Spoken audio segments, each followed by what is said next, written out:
Hello, and welcome to What's the Tea? I'm your host, as always, at Owen the Man 316. So, how long has it been since I recorded this podcast? Because it really doesn't feel like the last time I did it was February, so it's just kind of weird that it feels like it's been forever since I've done this. But, anyways, let me tell you guys about my weekend last weekend. So, I went to this card show up in Ohio last weekend with my dad. And it was pretty crazy to think we haven't been to it in nearly 7 years. For us, this used to be like a Thanksgiving tradition where the day after Thanksgiving on Black Friday, we would go up to Moeller High School in Ohio for this big card show. And it was always a really cool experience. And it was cool to get back there last weekend. And really, it was fun. We saw a lot of vendors haven't mm, we've gotten to know over the years from other shows. And honestly, I've kind of started getting back into collecting cards. I did it for years and years, but with the way they are now, with all these variants and card backgrounds, it's just not what it used to be. Because it used to just be all about getting players from your favorite team or your favorite player. But nowadays, they make the same card in like 40 different variants. And it just makes no sense to me. I get it. People buy cards now and then sell them later.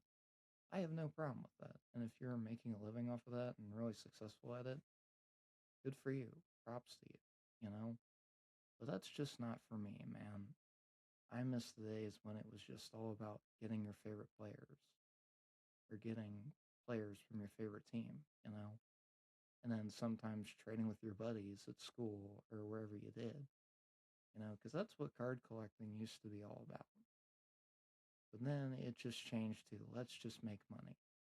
And I get it in this economy, that's what we gotta do. We gotta do what we gotta do. Anyway, I've started collecting quarterbacks as a way to get back into it. And it's kind of a way to do it without overdoing it and then being like how I used to be, which was having all these boxes and boxes of cards everywhere. And I actually collected, or actually got a few more guys for my quarterback collection. I got this Vinny Testaverde Super Rookie card. And you may remember Vinny Testaverde for playing for many NFL teams. He played for the Bucks, he played for the Cowboys, he played for the Jets, which is really where people mostly remember him from. Even had a stint in Baltimore, which was kind of interesting. I also picked up Ken Stabler. Now, a lot of you may not know who this guy is. This guy played at Alabama, and he was the perfect quarterback for John Madden and Al Davis with the Raiders. They won a lot of games with this guy, and they won some Super Bowls with him. So he was the guy. He was the guy. And I guarantee you ask any Raiders fan what they think of Ken Stabler, they will say that was the guy. I even got Fran Tarkington. Now, this was way before my time, but he was a tough player, man, and you gotta think with how the rules were back then. Defensive linemen and just guys on defense in general could do anything they want to quarterbacks. Because there was no roughing the passer for driving him into the ground. There was no any of the other penalties we have today. So it was just kind of a free-for-all. Anything goes in some ways. I also got Eagles legend Ron Jaworski, Jaws, who you may remember from his time working as a reporter for ESPN. But this guy actually led Philly to a Super Bowl against the Raiders, which they would lose. But hey, he was a legend in Philly. So, I got a lot of love and respect for that guy. Terry Bradshaw. This guy was the guy for the Steelers, and he was doubted so much by his critics and his haters. But the guy won multiple Super Bowls with the Steelers. And I know he also had a great defense that Mean Joe Green, you know, so I get it, but he was a great player, and he's still going strong on Fox. So love you, Terry. You're a great player, man. Keep up the great work. And of course, you got to have the guy that was the GOAT before Tom Brady and before Peyton Manning, Joe Montana. I still kind of think he is the greatest of all time. Because you got to look at what he did with those 49er teams and look at what Brady did with the Patriots. Montana was just a winner, and so was Brady. But Montana, he had to get past those Cowboys teams, you know? And occasionally the Giants would be good because they had Lawrence Taylor and Phil Simms and guys like that. But yeah, I think that Joe Montana, he still deserves the credit of being the original GOAT in a lot of ways, you know? Jake the Snake Plumber. Now, a lot of you may not know who this guy is, but he played at Arizona State and he led the Sun Devils to the to the Fiesta Bowl against Ohio State. They did not win that game, but it was a very valiant effort, and they almost won against Ohio State. And Jake Plummer, this guy kind of bounced around, and he nearly led the Denver Broncos to the Super Bowl back in the 05-06 season. All he had to do was beat the Steelers, and they would have played the Seahawks in the Super Bowl way before Super Bowl 48. So that would have been kind of crazy. And don't forget, this is the guy that handed Tom Brady, I believe, his first playoff loss. Because remember, Brady hadn't lost a playoff game until this point, where the Patriots go up to Mile High and lose to the Broncos on a Saturday night.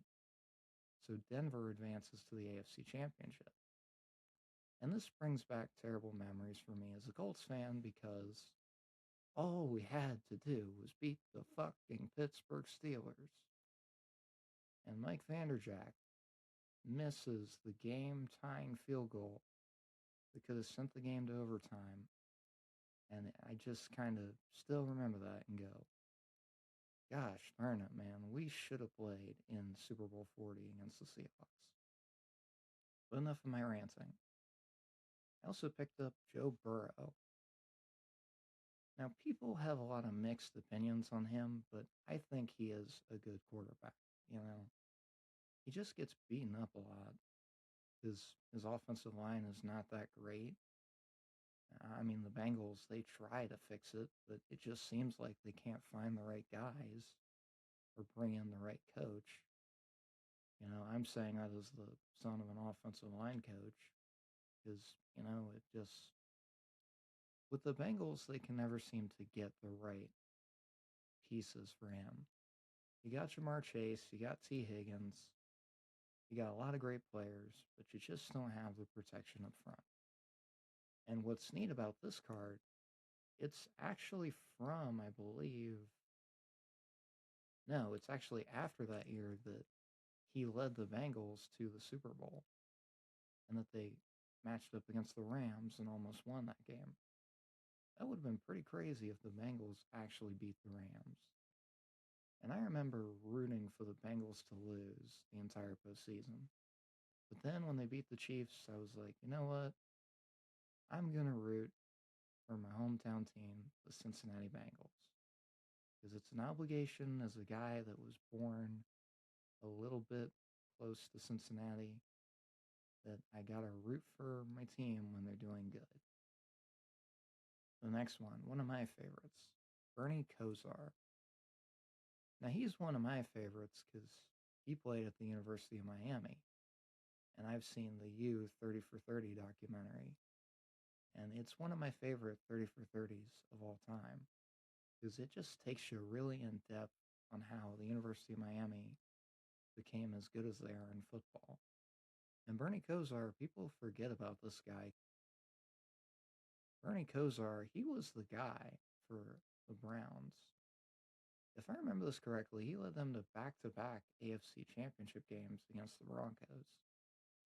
And both times they came really close to winning and going to the Super Bowl.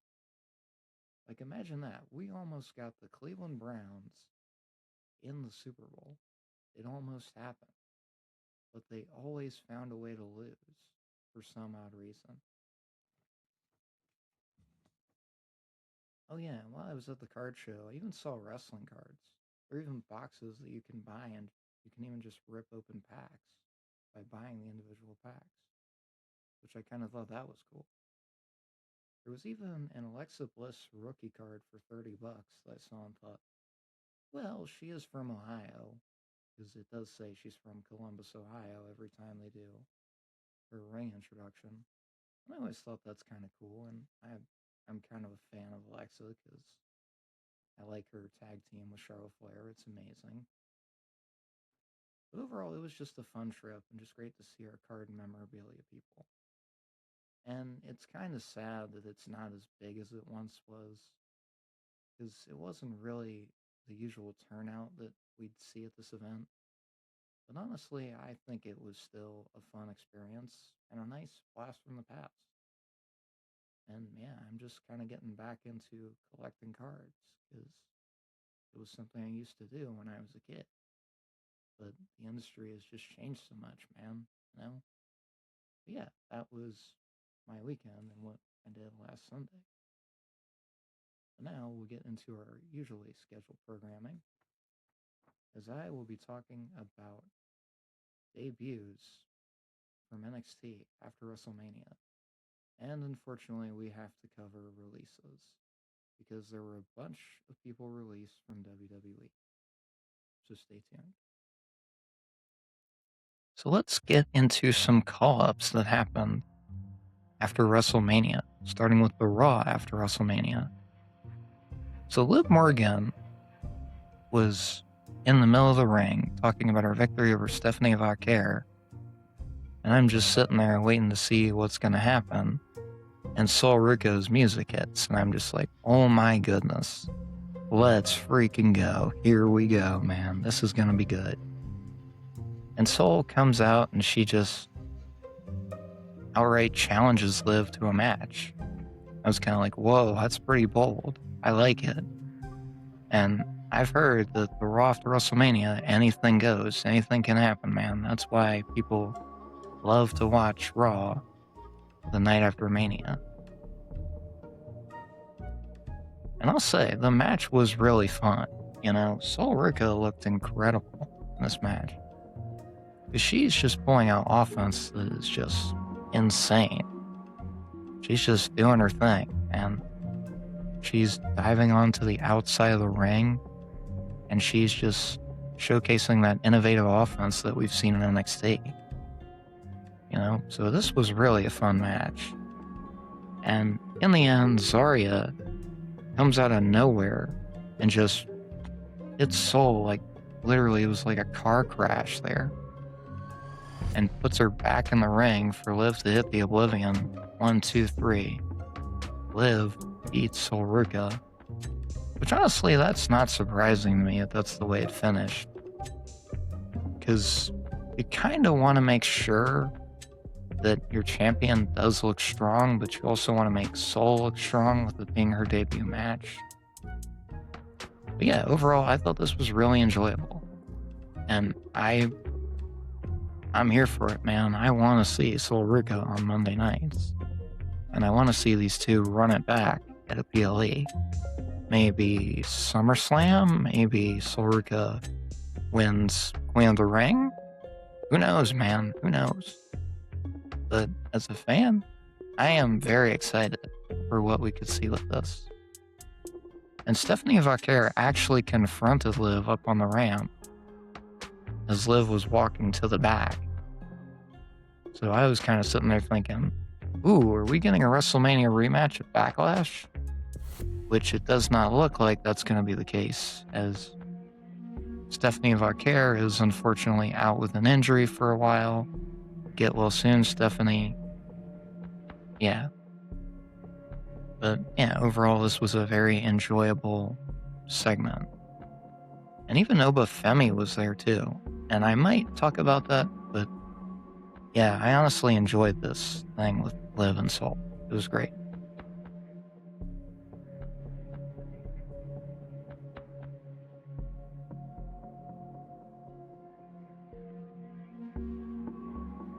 But that's not the only call-up we'd see from NXT on the Raw after Mania, as we would have Ethan Page debut as the mystery opponent for Javon Evans. And these two, they've had some incredible matches in NXT. I love watching them go at it. And this match was incredible because Javon Evans, this guy is a future world champion. Hell, I wouldn't be surprised if he's going to be the Intercontinental Champion before the end of 2026 because it looks like we're going to get Javon versus Penta at some point in a one-on-one match, and I want to see it. Yeah, Ethan and Javon just have great chemistry because it's like they've got counters prepared for each other, and they just know what the other does so well. And these matches are usually a lot of fun to watch, and this one did not disappoint. And in the end, Ethan Page gets the win as Rusev appears from out of nowhere, brawling with Javon Evans on the outside, but Javon able to take him out of the equation and then get back into the ring. But Ethan Page has enough time to recover, hits his finisher. I don't know exactly what it's called. 1, 2, 3. Ethan Page wins the match, and this thing ends in a crazy brawl afterwards as Penta comes to the aid of Javon Evans, or at least tries to, as Rusev and Ethan Page just overpower Penta and Javon Evans. And Penta is just left sitting in Rusev's camel clutch, I think is what it's called. No, it's called the accolade. But the move itself is the camel clutch, which originated from the Iron Sheik from way back in the day. So that was a really enjoyable thing there. And yeah, I do want to see Penta versus Javon Evans. I think that would be great. Maybe a ladder match, maybe a TLC match. Just something that really ups the ante and showcases the athleticism of these guys. Because I know these two were part of the ladder match for the Intercontinental Championship at WrestleMania. I heard that was really good. And Javon had a really good showing in that match as well. But yeah, I'm excited for what this potentially could be down the line. All right, shifting gears over to SmackDown. As JC Jane made her debut on the main roster and challenged Rhea Ripley. I heard this was a really good match. I haven't gotten to see the full thing yet, but I heard a lot of really good things. And that really doesn't surprise me because I'll be honest, I think JC Jane may have one of the most underrated NXT Women's Championship reigns, because she just had a lot of good matches. The match with Jordan Grace at Evolution was really good, you know? And JC, she just looks like an absolute rock star. From her time in NXT and the way she debuted, she just looks like a rock star. Anyways, overall, yeah, it was a fun match from what I heard. But Fallon Henley and Laney Reed also make their debut and just wreak havoc attacking Rhea Ripley. And this match gets thrown out, which I thought, hey, that's kind of interesting. But yeah, I get it. Like with Liv Morgan and Sol Ruca, you have to keep your champion looking strong, but you also want to make JC and Fallon and Laney look strong at the same time. So I get it. That makes sense if that's what they were going for with this finish. But that wouldn't be the only thing that Fatal Influence would wreak havoc on. As Paige and Brie Bella would be in the middle of the ring, celebrating their victory, winning the WWE Women's Tag Team Championships. And I'm going to do it because I think it's warranted. Round of applause for both those ladies. I heard that was a really good match. And Paige, welcome back to WWE. I didn't think it would be 2026 and we would see Paige, Brie Bella, and Charlotte Flair and Nikki Bella all in WWE again, you know? But it's kind of cool. I'm glad to see that. And then Charlotte and Alexa come out and confront them, considering guess who was pinned in the match for Paige and Brie to win the tag titles? Charlotte and Alexa were the ones that got pinned in that match. More specifically, it was Alexa taking the pin, which allowed Paige and Brie to win the match and become the women's tag team champions. And this would play out a little later in terms of a couple weeks later on SmackDown with Flash and Nia getting their rematch for the women's tag team championships. We will cover that in another episode because you gotta remember, I'm just kind of getting caught up, so this is just the way I'm going through these things. Yeah, an interesting fact about that match: Charlotte, Paige, and Brie Bella were all in the Divas era, and I just think that's kind of interesting because, like I said, I didn't think it'd be 2026 and we would see Paige back in WWE or the Bella Twins, Brie and Nikki, and they're still wrestling Charlotte, which is kind of interesting. Yeah, I just thought that was a really cool fact there. It was a fun match from what I saw. Like, Paige doesn't look like she's lost the beat, She looks like she still can go in some ways, but it's been a long time since she's been in a ring in general because she was in AEW for a brief bit, and then she was out of AEW. Then she comes back at WrestleMania to be Brie Bella's tag team partner with Nikki, unfortunately being injured. Get well soon, Nikki Bella. We're rooting for you. But yeah, I thought that was a very interesting match there. And Fatal Influence once again attacks as they attack both teams, and this match is thrown out. Ring the bell, ring the bell. This match ends in a DQ. And Fatal Influence winds up standing tall with just carnage in their way. I think that's how Jim Ross would put it. By God, look at the carnage. Look at all this carnage left by Fatal Influence. By God, who's going to stop this faction? Yeah, that was my Jim Ross impression. Anyway, this is pretty interesting. Fatal Influence debuting the SmackDown after Mania. This is very, very interesting. And this is something I can really get behind for SmackDown, which, just doesn't really have much going for it right now. And I will get to what happened on Friday with SmackDown as of this recording, but that's for another episode. We're just focusing on what happened on the Raw and SmackDown after Mania with these call ups. But yeah, this is interesting. I wonder if we're going to get Rhea Ripley versus JC Jane at Backlash.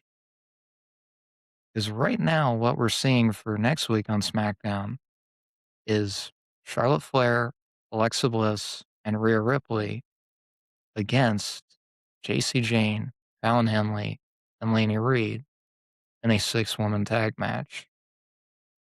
And, I can get behind this. I think this will be really good, so I'm excited for this. Then our last piece of news in terms of call-ups, Blake Monroe and Ricky Saints had vignettes airing on SmackDown, teasing their debut soon. And I know this past week on SmackDown, Ricky Saints wrestled Cody Rhodes. I saw that match. It was really good. And Blake Monroe had another vignette air, and her vignettes are just incredible. Probably some of the best in pro wrestling because they're so simple and it's just easy to get to know the character and what the character is all about, you know? But yeah, some very interesting things going on Raw and SmackDown with these call ups. And there might even be more. But now we get to shift gears into something I really, really, really don't like talking about. Stay tuned. Ah, time for my least favorite part of the year. Releases. So this was announced on Friday, April 24th, I believe before or during SmackDown. WWE has released the following people. Bo Dallas, who is known for playing Uncle Howdy in the Wyatt Six, Nikki Cross, Joe Gacy, Eric Rowan, Dexter Lumis, so basically the entire faction. Oh my goodness. And one that really I just scratch my head about. Kairi Sane. And she was just part of that tag match on the Raw After Mania against Rhea and Io, with her partner being Asuka, you know? That's just crazy, and I just don't understand why she gets released again, you know?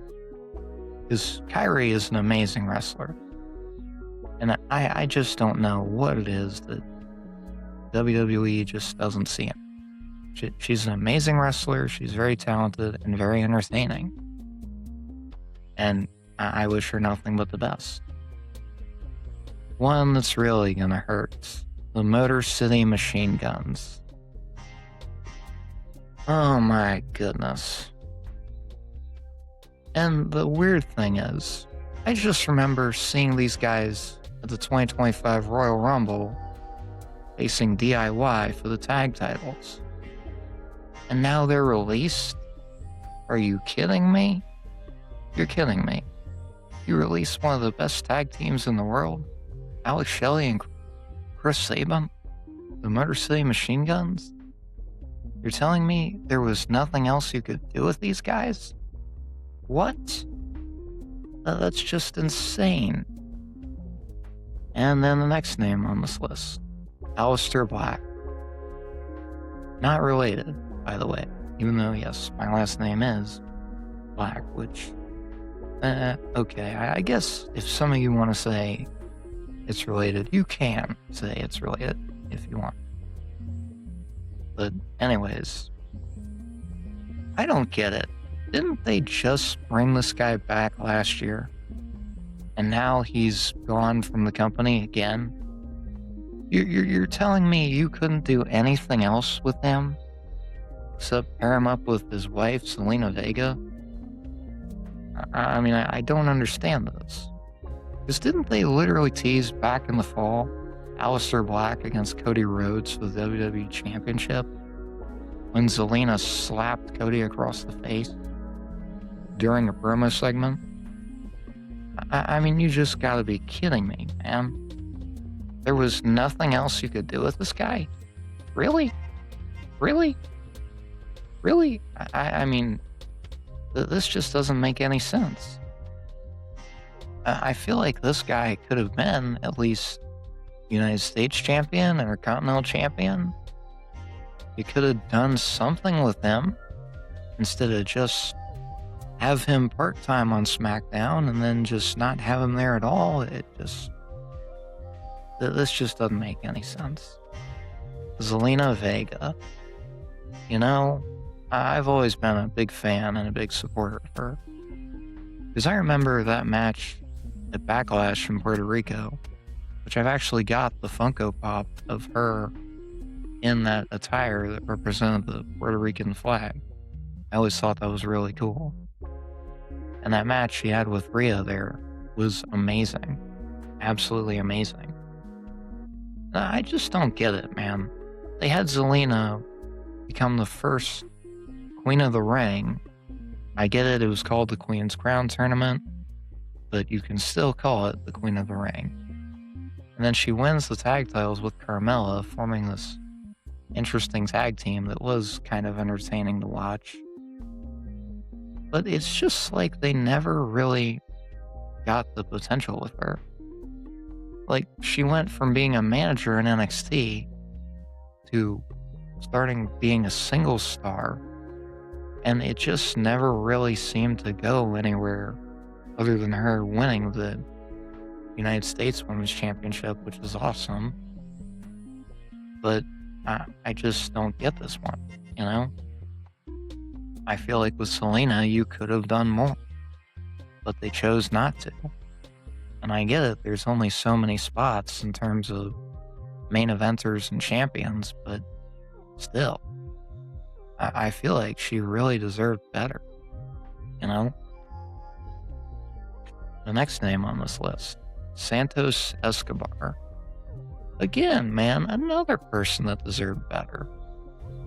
How in the world do they just release this guy when he's still injured, for one? And you literally reformed Legado del Fantasma for him with Elektra, who you eventually released. But it's just like, again, another waste of talent by this company. It just infuriates me sometimes that these people who work really hard doing the best they can in the company just wind up released. And I get it, it's part of the business and all, but it's just, I feel like they could have done more, but they chose not to. And that's just not right in a lot of ways, you know? And the next name, Zoe Stark. Now, come on, WWE. Isn't she still injured too? She's still working her way back from that knee injury she suffered? Or whatever that injury was that she suffered. I know it had something to do with her knee. And you release her too? Come on, that's just not right. It's like if an NFL team tried to release an injured player, they're not allowed to do it, for one thing. And I just don't get it. With Zoe, I feel like she could have been a star as well. She could have been a good part of the women's intercontinental title picture, or the women's US picture, or even a surprise opponent for one of the world champions, you know? But no, you put her in that faction with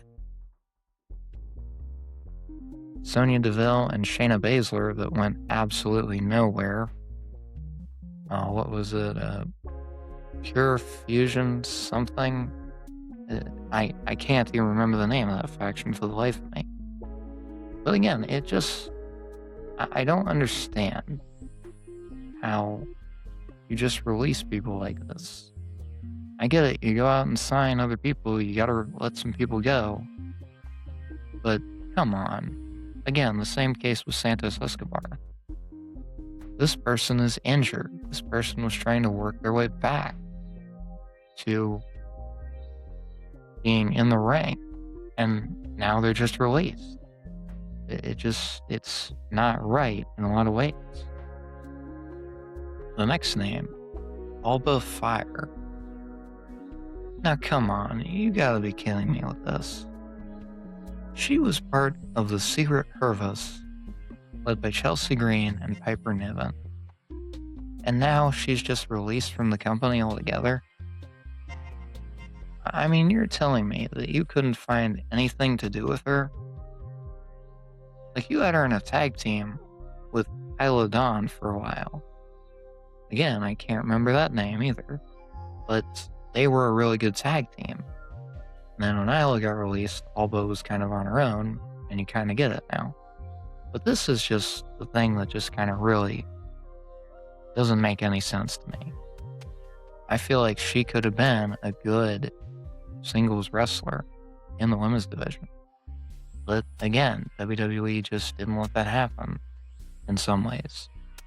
Because I get it, they have all this stuff figured out with some people, but not with everybody. And it's just, it kind of sucks when these things happen. The next one, Apollo Crews. Now, apparently he's been gone from the company for a long time, but there was some kind of glitch going on that he was still getting paid by the company, but now they fixed it. Honestly, with Apollo, again, I feel like this guy could have been a good mid-carder. And if you really wanted to, he could have been in the world title picture. Like, his run with the Intercontinental Championship was good when he was doing that thing. with Alba Cato, who eventually became Commander Aziz. He had a good run with the Intercontinental Championship. I feel like Apollo, he could have been something really good. But again, it just wasn't allowed to happen for some reason. Andre Chase. Are you kidding me? You released the guy that started Chase U, one of the most beloved things about NXT for a long time?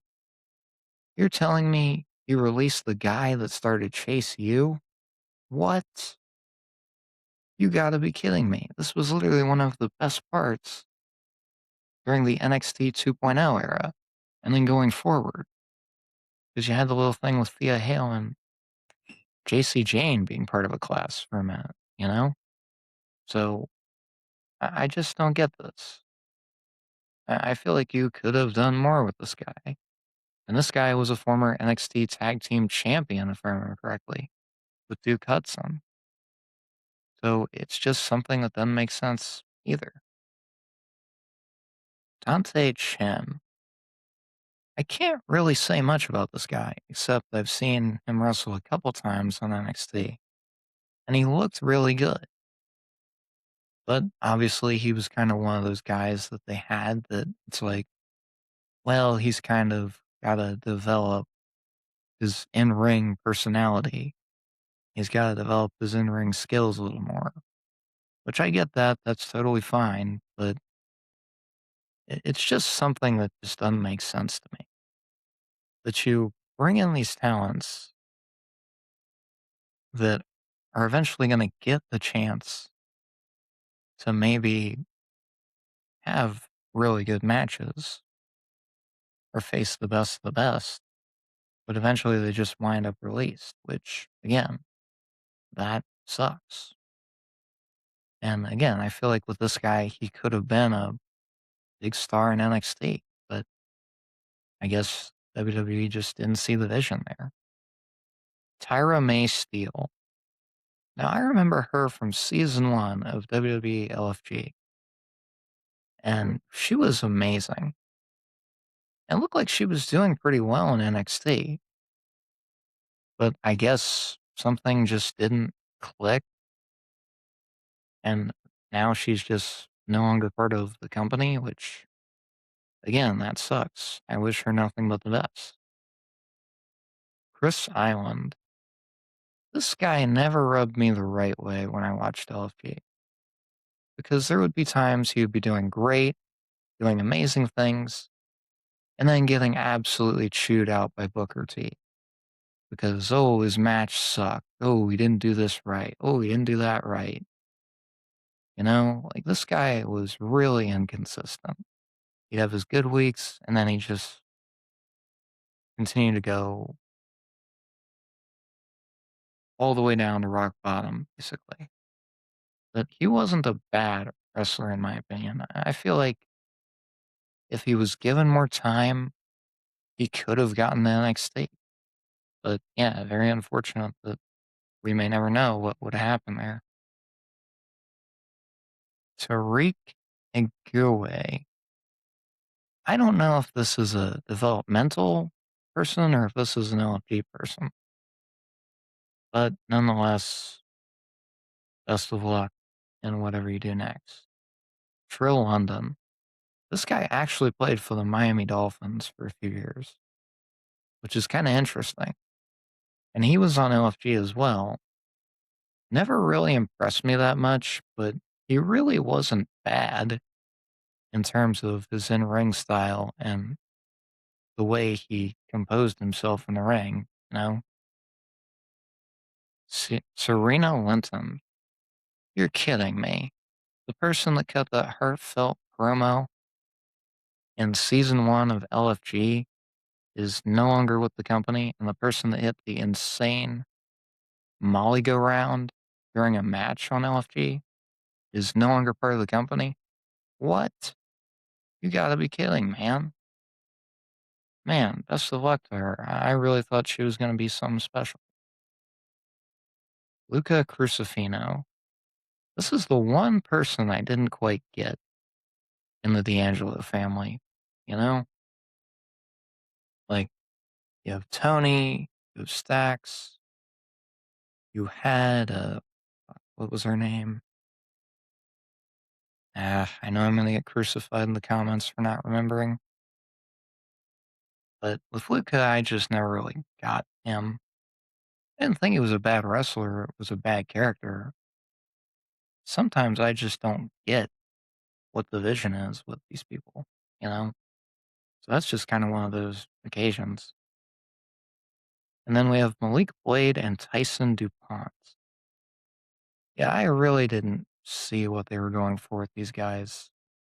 Are these guys going to be a tag team or something? Or I really don't know what they were going to do there with that.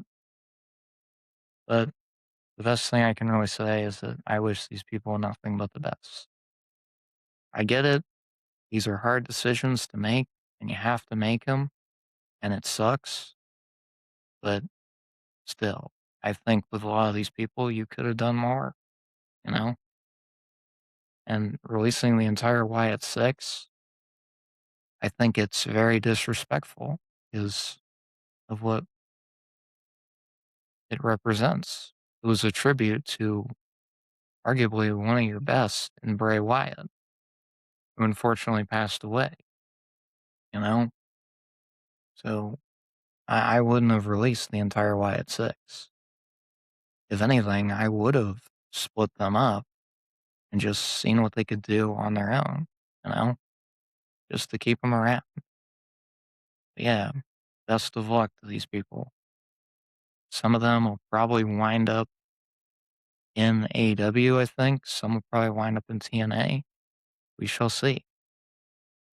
And kind of a light note, at least with the Zelina Vega one, at least her and Dakota Kai can now go be the tag team champions of the universe or the goddesses of indie wrestling, you know? That'd be kind of cool to see. Yeah, I wish these people nothing but the best.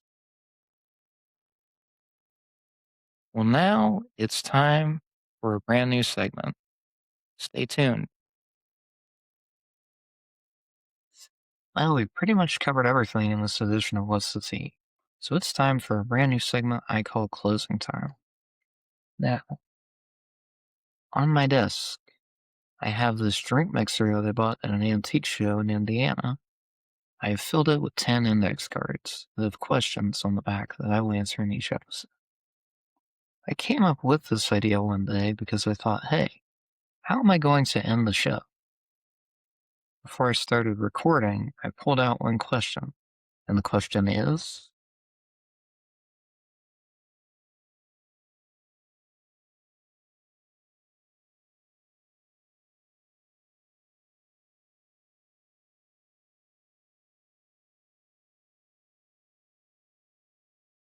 ooh, what are my favorite bands? Name at least 4. Well, let me sip on this one for a minute. There is my oh.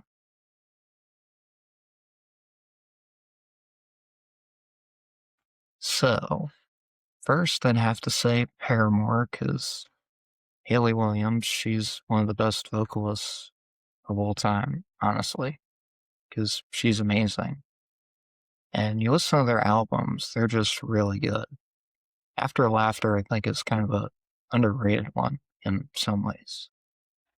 So yeah, Paramore, that's one. I actually got a Paramore t-shirt, which I think is really cool.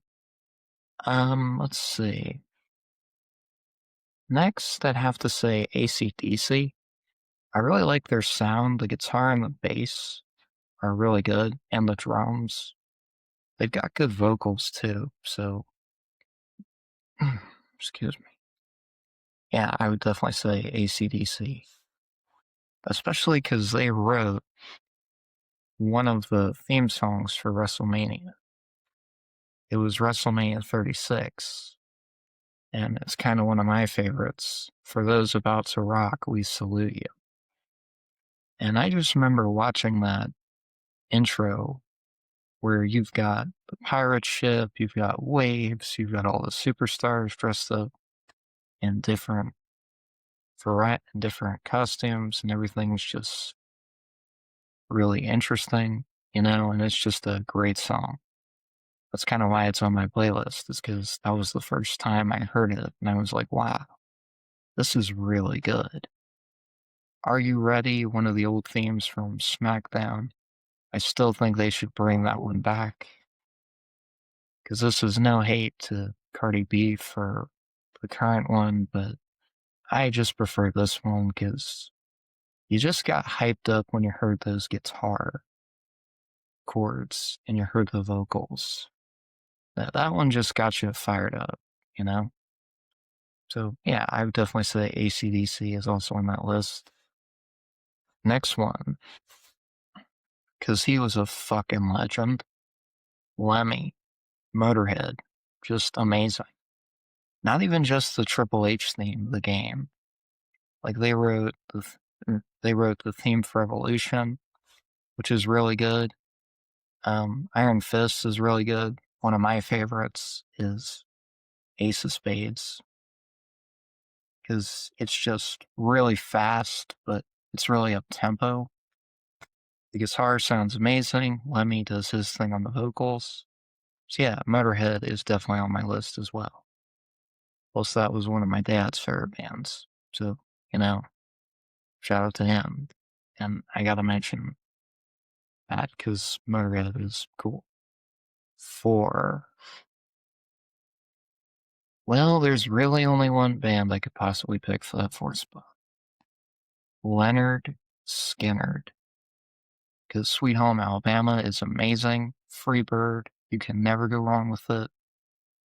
One that's kind of underrated is the Ballad of Curtis Lowe, because it's not like their usual songs. Because their usual songs are so up tempo and fast, but this one it goes slow, and it's kind of more of a. I'm trying to figure out how to describe the melody exactly.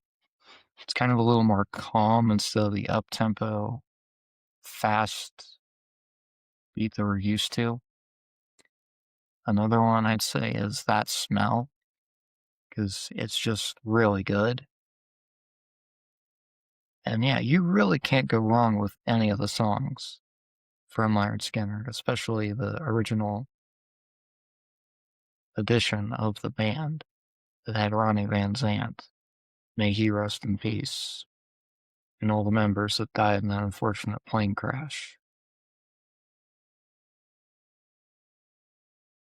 All right. Well, I think that's about the time and tea we have here for this edition of What's the Tea. I've been your host, AtlanTheMan316. You guys and gals, friends and pals, have been my lovely audience. Wow, it's crazy to think WrestleMania was a couple of weeks ago, and the NFL draft was last weekend. And we're in the midst of the Stanley Cup playoffs. As you can see, I got my Stanley Cup right here. And I'm a big fan of the five-time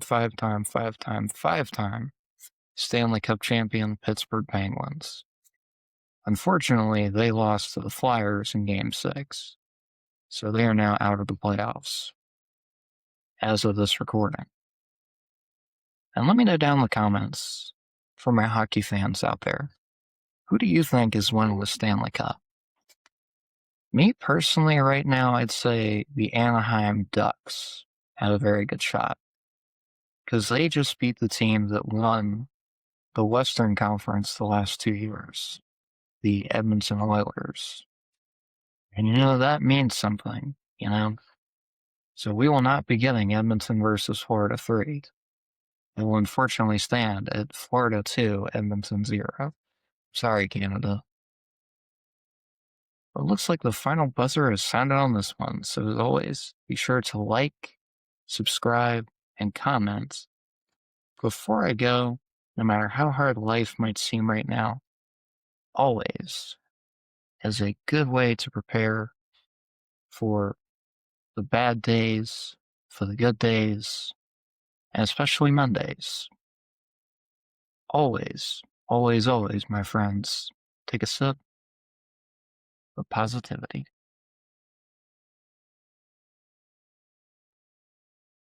Now, hit My damn music.